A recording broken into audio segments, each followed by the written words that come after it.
Assalamualaikum warahmatullahi wabarakatuh. Izin memperkenalkan diri. Nama saya Reza Nur Rahmat. Nomor pokok mahasiswa 2135 16 51 61 16. Di sini saya ingin mempresentasikan mengenai anjuran menikah dalam hadis.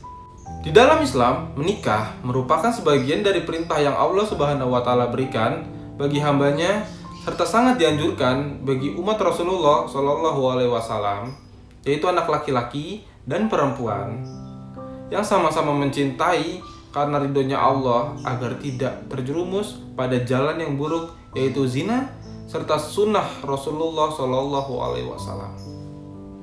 Dan dengan ikatan pernikahan, Allah akan menghendaki mereka untuk menjalankan kehidupan dengan penuh kedamaian dan dengan penuh ketentraman. Hadis tentang anjuran menikah. Yang pertama, nikah sebagai sunnah Nabi. Pernikahan adalah jalan untuk mewujudkan salah satu tujuan asasi dari syariat Islam, yaitu menjaga nasab. Karena dengannya terbentuklah sarana penting guna memelihara manusia agar tidak terjerumus atau jatuh ke dalam perkara yang diharamkan Allah, seperti perilaku zina, homoseksual, dan sebagiannya.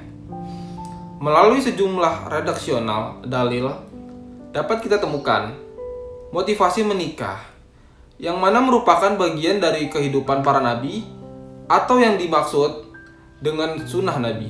Sebagaimana hadis At-Tirmizi meriwayatkan dari Abu Ayyub radhiyallahu anhu, ia menurunkan atau menuturkan bahwa Rasulullah Shallallahu alaihi wasallam bersabda, ada 4 perkara yang termasuk sunnah para rasul. Yang pertama itu adalah rasa malu, memakai wewangian, bersiwak, dan menikah. Hadis riwayat At-Tirmizi. Nikah adalah sunnah Nabi, seperti yang dijelaskan dalam hadis Ibnu Majah yang menjelaskan menikah adalah sunnahku. Siapa yang tidak mengamalkan sunnahku, maka dia bukan termasuk umatku. Menikahlah, karena aku sangat senang atas jumlah besar kalian di hadapan umat-umat lain. Siapa yang telah memiliki kesanggupan, maka menikahlah. Jika tidak, maka berpuasalah, karena puasa itu bisa menjadi kendali. Hadis riwayat Ibnu Majah. Hukum menikah dalam Islam. Pada kenyataannya, sekalipun menikah adalah anjuran dalam agama kita, namun ternyata dalam sejumlah kondisi, konsekuensi hukumnya bisa berubah. Pada kondisi tertentu, menikah bisa menjadi wajib, sunnah, makruh, bahkan bisa menjadi haram. Yang pertama, wajib. Seseorang bisa diwajibkan menikah tak kalah hasratnya untuk menikah sudah muncul dan sudah sulit baginya menghindari zina. Serta bagi mereka yang secara finansial sudah berkemampuan. Dan ada yang kedua, yaitu sunnah atau mubah. Menikah bisa menjadi sekedar sunnah saja hukumnya. Hal ini berlaku jika seseorang sudah mampu namun belum merasa takut jatuh kepada zina. Dimubahkan juga bagi seseorang untuk menikah tak kalah tidak ada hal apapun yang menuntutnya untuk menikah dari segi finansial, biologis, dan usia, dan terhindar dari kemungkinan terjadi kezaliman. Yang ketiga, makruh. Bagi orang yang tidak punya penghasilan sama sekali dan tidak sempurna kemampuannya untuk berhubungan seksual, hukumnya makruh bila menikah.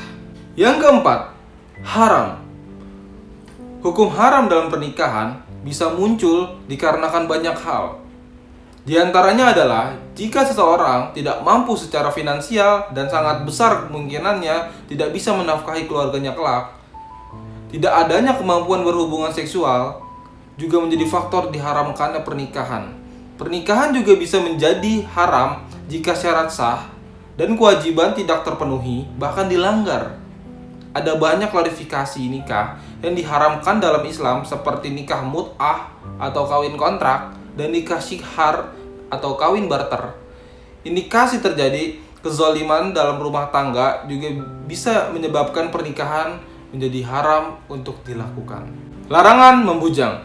Disyaratkannya menikah dengan bermacam konsekuensi hukum yang berlaku, secara prinsip mempunyai satu hukum dasar, yakni tidak diperkenankan seseorang untuk membujang atau kalau dalam istilah kekinian dikenal dengan menjomblo. Indikasi dilarangnya seseorang untuk menjomblo ini disebutkan dalam hadis Ibnu Majah yang berbunyi,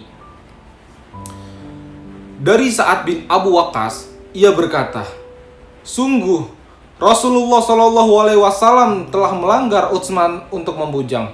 Seandainya beliau mengizinkan, tentu kami akan mengembiri.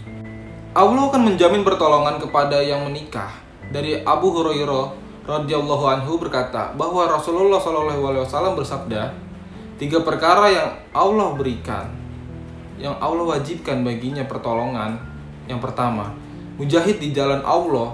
Yang kedua, hamba sahaya yang ingin menunaikan perjanjiannya.